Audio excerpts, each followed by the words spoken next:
Joining me now, we're not changing the subject, we're just changing the location here. Joining me now is Douglas Ernest. He's the owner of the Corvette warehouse in Dallas, Texas. It is the largest Corvette dealership in the Southwest. I believe we can see some of them in the background. Ernest, you had your best sales week in 2 years. Does that have anything to do with tariffs? You know, from the perspective of Corvette warehouse, Stuart, we absolutely believe and are convinced that that's what happened with this slow and calculated tariff rollout program that was smart and layered by the Trump administration. It gave the American business owner, the American workers, a chance to reset. The preliminary statements came out in January, and we immediately saw an uptick in our business. And we had customers that have not been with us for 3-4 years start to return to our product and visit our dealership.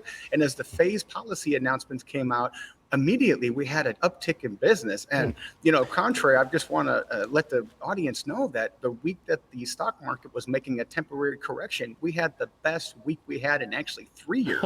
Excellent, excellent. Now, how much of a Corvette is really made in America? Not assembled here, but made in America?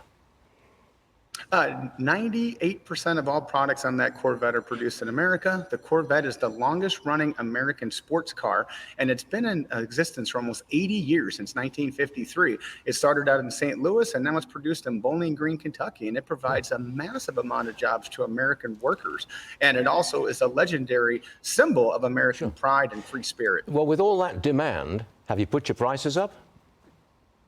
We had a small uptick in prices when they came through, but we also saw a leveling. We do take trades at Corvette Warehouse, and we saw a massive increase in the foreign import trade-ins as people were attempting to unload their vehicles. And we saw a little bit of a depreciation in those cars, but an uptick in our American-based assets right now. A little bit of depreciation in foreign cars for trade-ins? I'll bet you it was a big depreciation, wasn't it, sir? For us, it was temporary because the policy thing, it was not a shock and all type of policy from the Trump administration. It was preliminary statements that came later with policy announcements that were slow and subtle. It was calculated, it was smart, it was layered, it was tempered. So it gave the market the chance to anticipate and readjust. So for us, it wasn't a shock, it was actually tempered. A Trump tariff fan, Douglas Ernest, thanks very much for being with us this morning. Good luck on your business. Great stuff. Thank you.